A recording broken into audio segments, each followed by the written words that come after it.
Hi, and welcome back to my channel. If you're new here, my name's Angelie. That's really all. Well, it has been a long time since I've uploaded a video. Since 2018. Yeah, that long. Last time I uploaded a video, it was to announce that I was going away from school, which, in case you don't know, I go to Tiffin University. I live in Ohio. I'm 20 now. Last time I uploaded a video, I was 19. Like, freshly 19. I'll be 21 soon. I'll be graduating from college at the end of this month. Of course, I won't be having a real graduation, thanks to you, Corona. Yeah. Last time I was uploading a video was to tell everyone that I was going out to my DCP, which was last spring. And if you don't know what DCP is, it is the common name of the Disney College Program. So yeah, I worked at Disney for 5 months. Yes. I ended up not really filming a lot, obviously. I was really busy. I was doing classes. I was working at Disney. I was trying to have fun in the parks as much as I could. I was just really busy.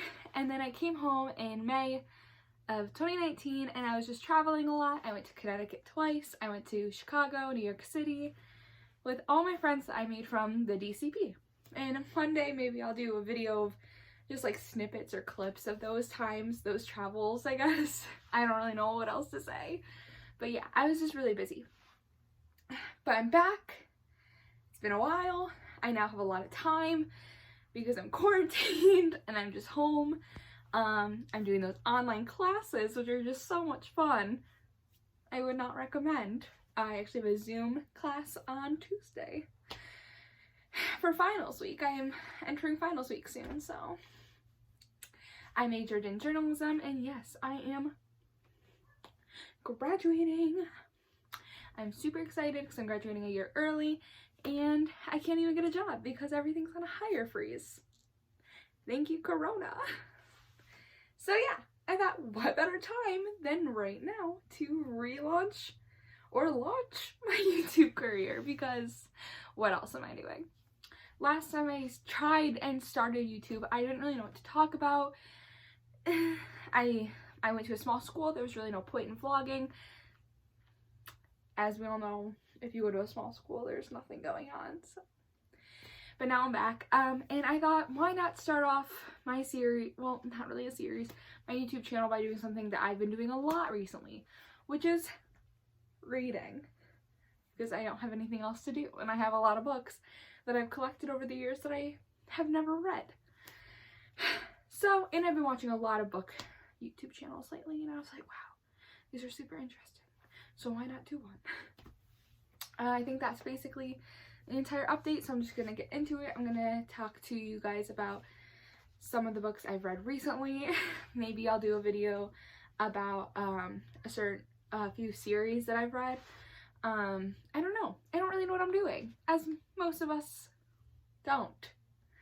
So let's just get into it. So the first book that I've recently read is called A Study in Charlotte, and it is by Brittany Cavallaro. I hope I'm saying that right. Probably not. She'll never see this, so I don't care. Sorry if you do say this, but I doubt you will. So this is actually the first book in a series, and it is about the descendants of Sherlock Holmes and Dr. Watson, in case you, well, I guess, let me show you. I bought the other book. So I actually got this one from Barnes & Noble for $10. And then I ended up buying the other 3 for like $4 each on Amazon used. The other books are The Last of August, The Case for Jamie, and A Question of Holmes, which I haven't read these 3 yet. I'll probably be reading them this week. Maybe after my finals are over, I'll read them and I'll have time. But yeah. So I really like the cover art on all 4 of them. I think it's really pretty. Wow, I can't talk. I just like that it stands out. Like the orange really, like, yes, if you know what I'm saying. It's very in your face.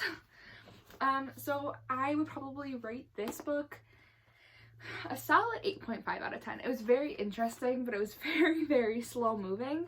And I don't always like those books, but it was really good. It was a murder mystery. Obviously, we were dealing with the descendants of Sherlock Holmes and Dr. Watson. Why would it not be a murder mystery?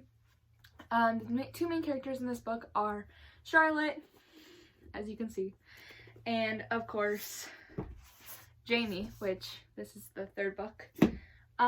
So Charlotte and Jamie. So Charlotte is Holmes's great whatever granddaughter, and then Jamie is the great whatever grandson of Watson. The two of them end up at the same boarding school in Connecticut. Basically a murder happens, they get framed for it.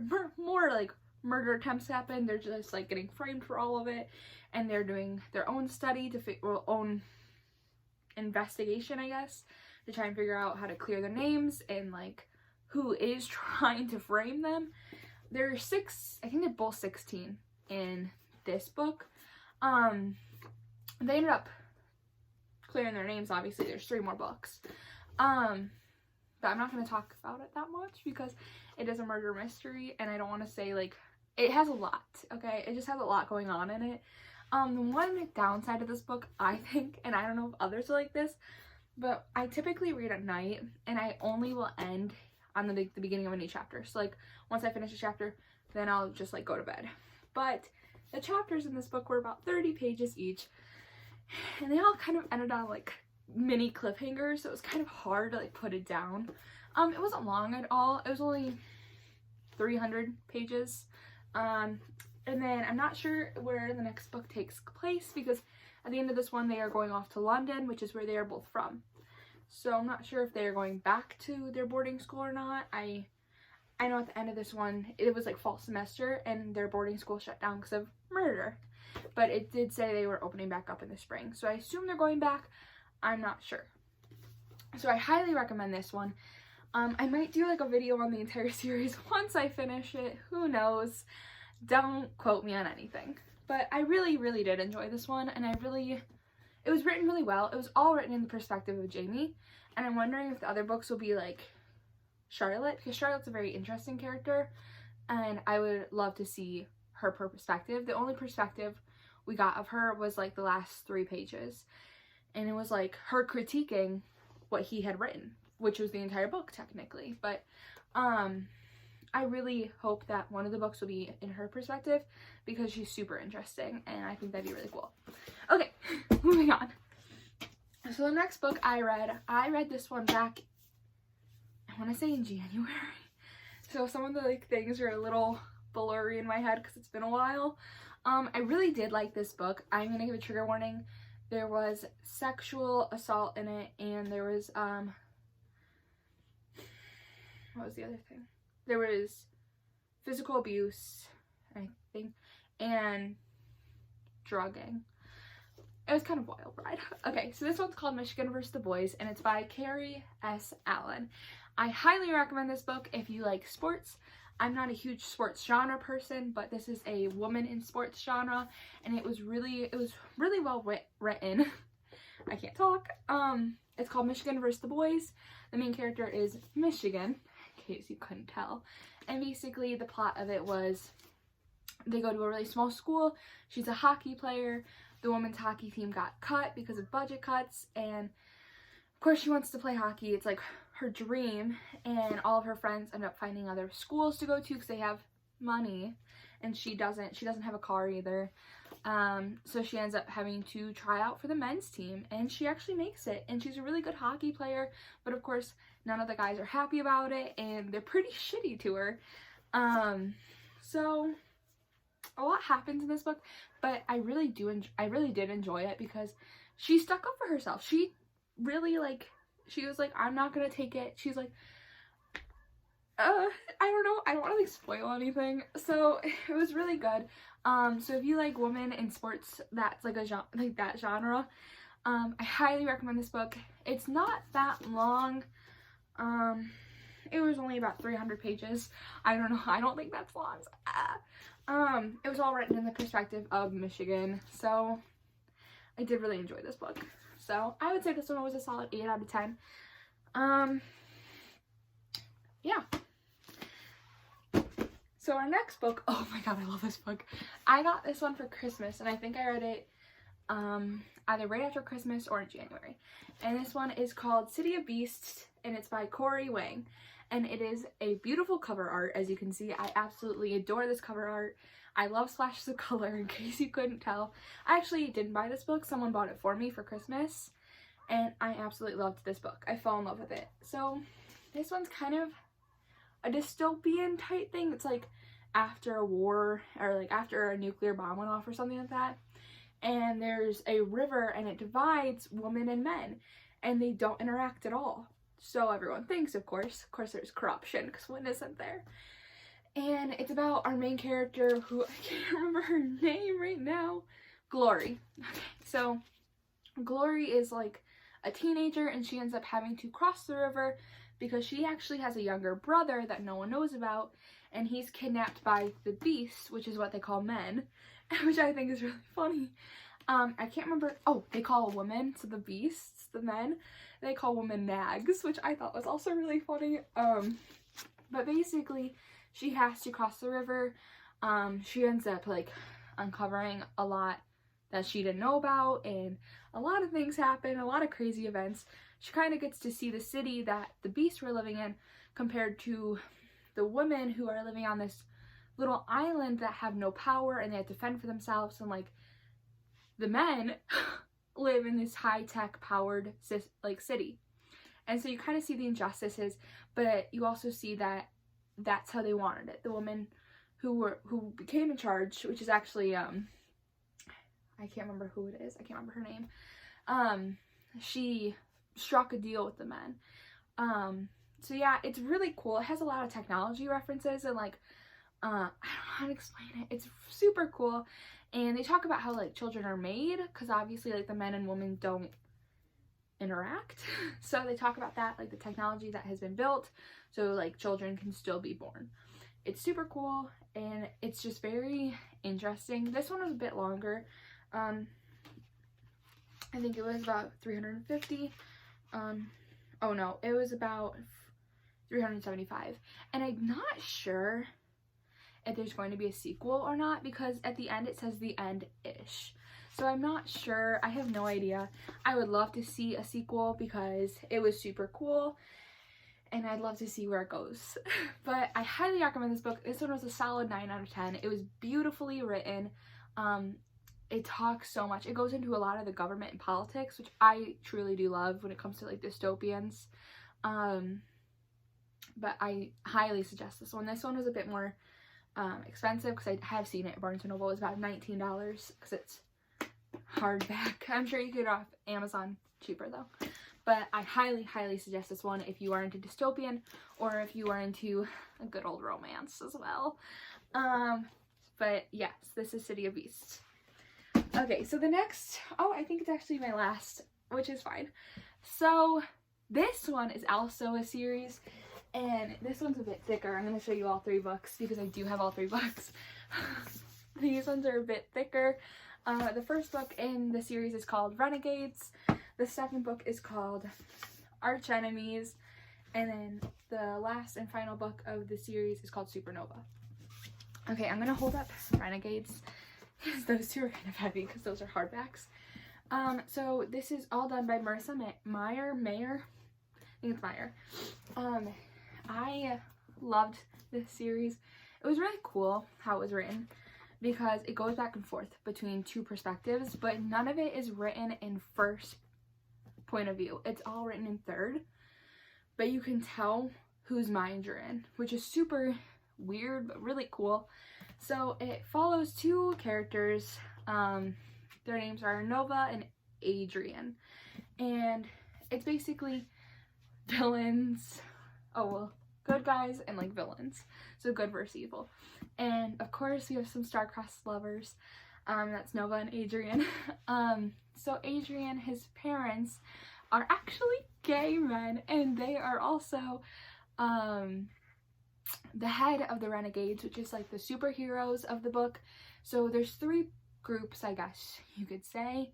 So you have the Renegades, so these are like the superheroes, and then you have the anarchists, I could not remember anarchists, aces, anarchy, and then you have just people who don't have powers.